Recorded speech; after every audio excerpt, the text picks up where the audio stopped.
On a forward operating base in Afghanistan, I witnessed something that would change everything I thought I knew about heroism and sacrifice. While everyone celebrated precision and deadly efficiency, I saw something nobody else could see, a silent cry for help from one of the most lethal snipers in the Marines. What I discovered that day would cost me everything I had built, but it would also save countless lives and expose a truth the military desperately wanted to keep hidden. This is my story, and it needs to be told. My name is Lauren Michaels, and I never imagined that growing up in a small town outside San Antonio, Texas, would lead me to the front lines of a war halfway across the world. I joined the military at 22, fresh out of nursing school, driven by a mix of patriotism and a desperate need to escape a life that felt too small, too predictable. My father was a Vietnam veteran who rarely spoke about his service, but I saw the shadows in his eyes every 4th of July. Maybe I thought I could understand him better if I walked a similar path. Maybe I was just naive. By 29, I had done 3 tours, seen things that textbooks never prepare you for, and learned to read people in ways that went beyond vital signs and medical charts. I became an expert at seeing what others missed, the slight tremor in a hand, the way someone's eyes would go distant mid-conversation, the heaviness that settled over shoulders carrying invisible weight. The base in Helmand Province was my 4th deployment, a sprawling collection of tents, reinforced buildings, and constant tension. It was August 2018, and the heat was suffocating, the kind that made your uniform stick to your skin and turned every breath into an effort. I had been there for 3 months when he first walked into my medical tent. If this story has already grabbed you, go ahead and subscribe to the channel now, because what comes next is going to surprise you even more. Staff Sergeant Derek Castellano was a legend on the base. At 34, he had more confirmed kills than anyone wanted to count publicly, and the younger Marines looked at him with a mixture of awe and fear. He was tall, maybe 6'3", with the kind of lean, efficient build that comes from years of discipline. His face was weathered beyond his years, lines etched deep around his eyes from squinting through scopes under the relentless sun. Most people saw confidence when they looked at him. I saw exhaustion. He came in for a routine checkup after a successful mission. His team had neutralized a high-value target, and command was celebrating. Everyone was patting him on the back, calling him a hero. But when I took his blood pressure, his hands trembled slightly. When I asked him basic questions, his responses came a half-second too slow, like he was translating from some other language. His eyes never quite met mine, always focusing on something just past my shoulder. I documented everything carefully: elevated heart rate, muscle tension, signs of sleep deprivation. But it was more than that. It was the way he held himself, like a wire pulled so tight it was about to snap. I had seen combat stress before, but this felt different, deeper. When I asked if he was sleeping well, he gave me a practiced smile and said he was fine. That smile never reached his eyes. "Thank you for staying with me this far. It shows you feel what I felt when I lived through all of this. So go ahead and subscribe and turn on notifications, because what happens next changes everything."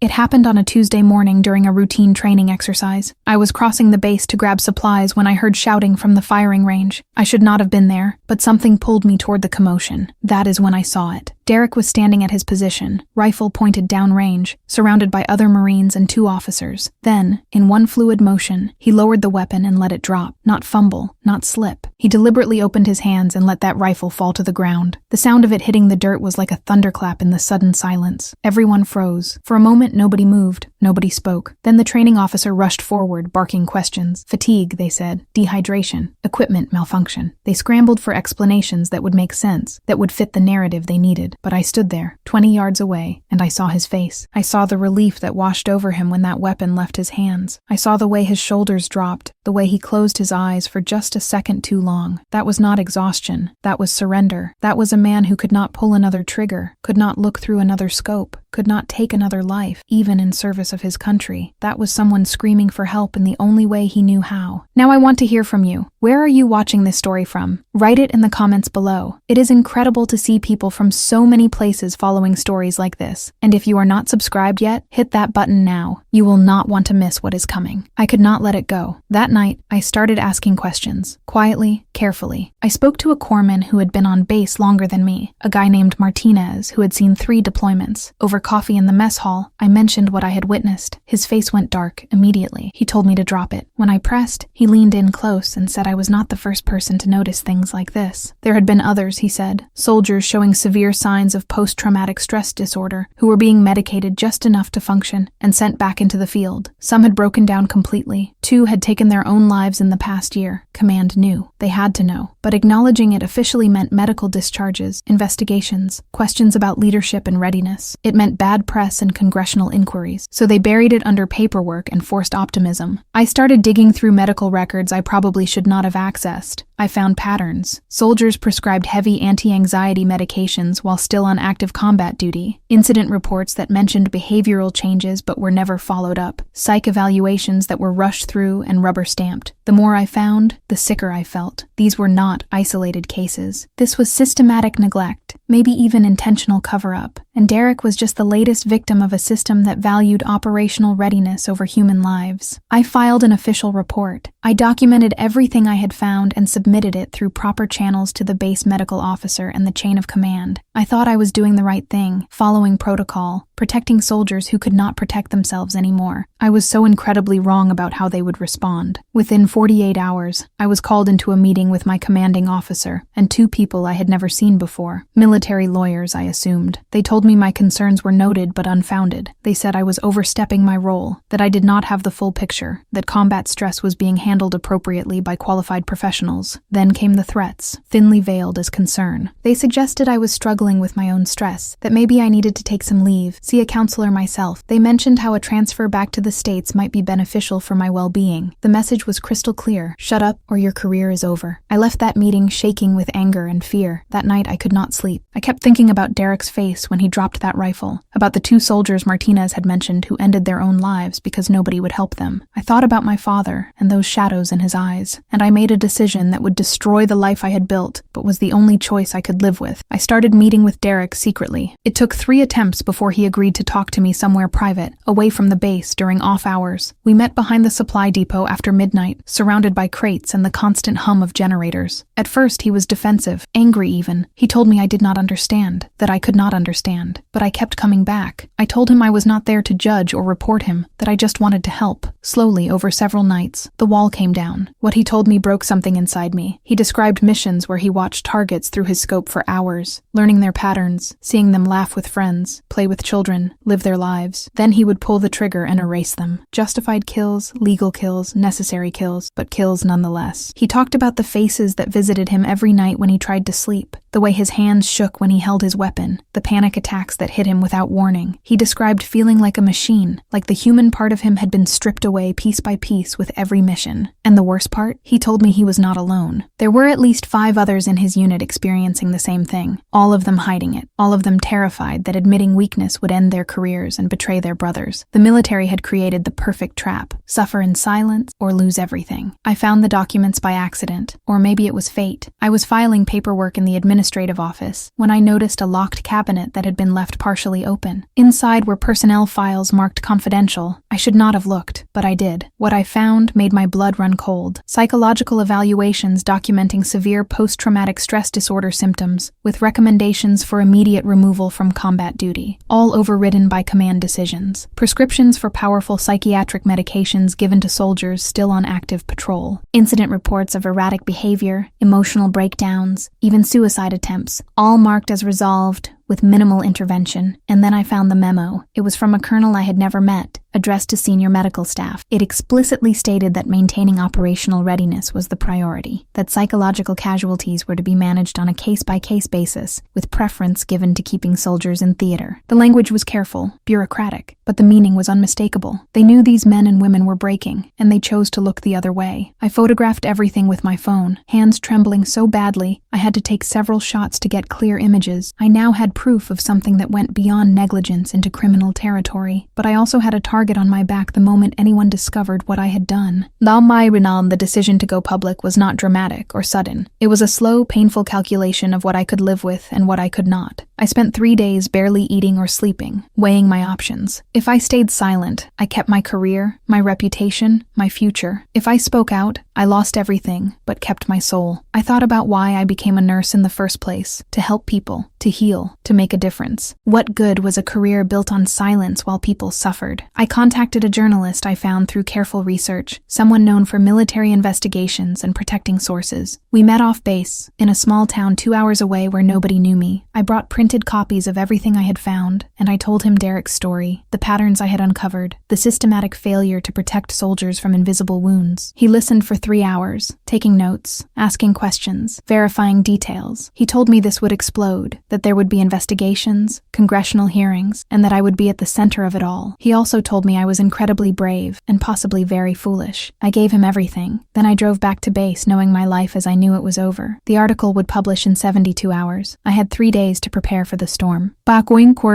The article hit like a bomb. Within hours, it was everywhere. Major news networks, social media, military forums. The headline read, "Hidden Crisis, Military Covers Up PTSD Epidemic, Sends Traumatized Soldiers Back to War." My name was not in the article, but on base everyone knew. I was called in immediately and placed under investigation. They charged me with unauthorized access to classified materials, breach of confidentiality, and conduct unbecoming. My security clearance was suspended. Fellow soldiers I had worked alongside for years would not look at me. Some called me a traitor, said I had betrayed the Corps, that I had made them all look bad for personal gain. I lost friends I thought would stand by me forever. The isolation was crushing, but then something else started happening. Messages began flooding in from veterans, from active duty soldiers, from families who had lost loved ones to suicide. They thanked me. They shared their own stories of loved ones who had suffered and been ignored. Support groups reached out. Congressional representatives demanded answers. The Inspector General opened a formal investigation. The military was forced to respond, to acknowledge what could no longer be hidden. And Derek? He finally got the help he needed, admitted to a proper treatment facility stateside. 3 other soldiers from his unit came forward and were also evacuated for psychiatric care. I had lost almost everything, but I had also saved lives. The question was whether that trade would be worth it. My court-martial lasted 6 weeks. In the end, they found me guilty of unauthorized access, but dropped the more serious charges under pressure from public opinion and congressional oversight. I was given a dishonorable discharge, stripped of my rank and benefits. 29 years old, no military career, no pension, no clear path forward. I moved back to Texas, back to that small town I had been so desperate to escape. For months, I struggled. I could not find work in nursing. Hospitals were hesitant to hire someone with a military discharge on their record. I lived with my parents, felt like a failure, questioned everything I had done. Then Derek called me. He had been in treatment for 8 months and was doing better. He wanted to thank me, to tell me that I had saved his life. He was working with a veterans advocacy group, speaking publicly about PTSD and military mental health. He asked if I wanted to join them. Today, 5 years later, I work with that same organization. We have helped change military protocols for psychological screening and treatment. We have pushed legislation that protects service members who seek mental health care. We have saved dozens, maybe hundreds, from the same fate Derek nearly faced. I will never get my military career back, and there are still people who see me as a traitor. But every time a soldier reaches out for help without fear, every time a veteran gets proper treatment instead of being medicated and forgotten, I know the price was worth paying. Some battles are not fought with weapons. Some heroism is not found in silence, and sometimes doing the right thing means losing everything to save someone else.